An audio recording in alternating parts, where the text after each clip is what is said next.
जोहार, जय मूल निवासी। मैं रविंद्र ने और आप देख रहे हैं एमएन टीवी। छत्रपति शिवाजी महाराज के मृत्यु के बाद निरंतर 9 साल मुगल, आदिल शाह, सिद्दी, पोर्तुगीज और अंदर के शत्रुओं के साथ छत्रपति संभाजी महाराज लड़ रहे थे।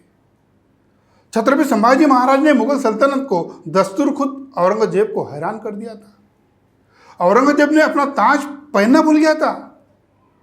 औरंगजेब ने तो जब तक छत्रपति संभाजी महाराज को पराजित नहीं करते, मृत्युदंड तक नहीं देते, तब तक ये मुगल सल्तनत का ताज पहनने का मैं अधिकारी नहीं हूं, ऐसी सौगंध ली थी। छत्रपति संभाजी महाराज पराक्रमी, नीतिमान थे और उनके शहादत दिवस पर यानी 11 मार्च 1689 इस दिन के अवसर पर उनको विनम्र अभिवादन करते हैं। हमारी बात शुरू करते हैं।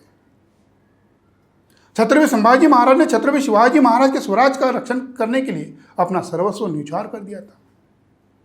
काफी खान नाम के इतिहासकार ने तो कहा था, संभाजी महाराज का धैर्य, शौर्य, पराक्रम और निडरता अपने पिता से 10 गुना थी और मुगलों को परेशान कर दी थी।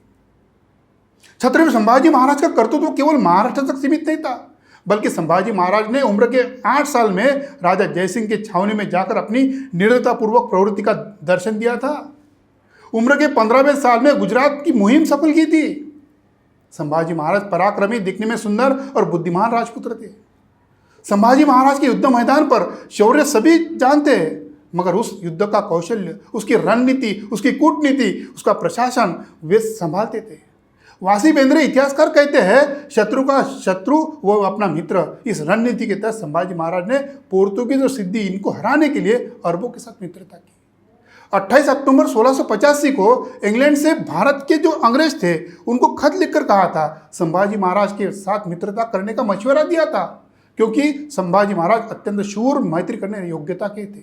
उनसे मैत्री करने से पोर्तुगीज मुगलों से डरने की कोई कारण नहीं था।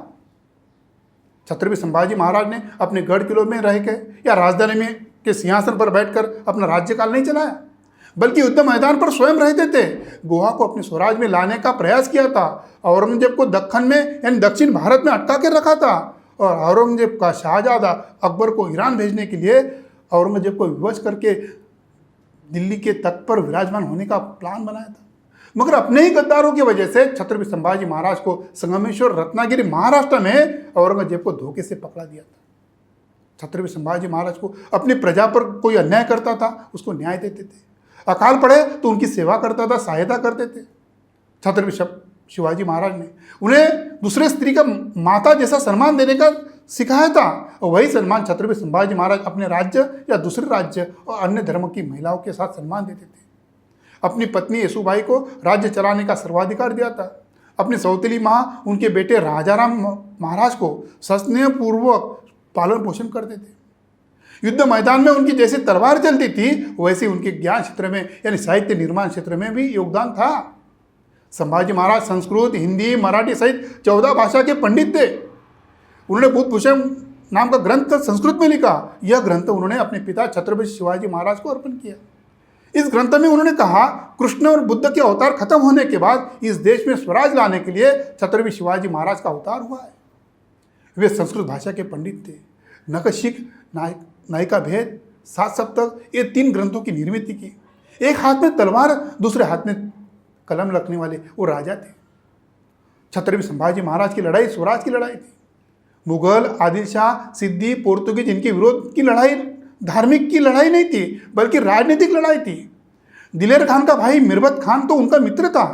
सभी धर्मियों को सम्मान देते थे। संभाजी महाराज को जिस प्रकार हिंदू धर्मवीर यानी ब्राह्मण धर्म रक्षक बताने वाले ब्राह्मणवादी लेखक, कवि और नाटककार इन्होंने छत्रपति संभाजी महाराज का चरित्र हनन करने का काम किया। उन्हें शराबी, महिलाओं का शोषण करने वाला काल्पनिक राजा बहुजन समाज के सामने खड़ा कर दिया, ताकि बहुजन समाज को, आने वाली पीढ़ियों को छत्रपति संभाजी महाराज के शौर्य और विद्वत्ता पर अभिमान न हो। छत्रपति संभाजी महाराज को पकड़ने वाले ब्राह्मण संत रामदास स्वामी का शिष्य रंगनाथ गोस्वामी ने यह काम किया था।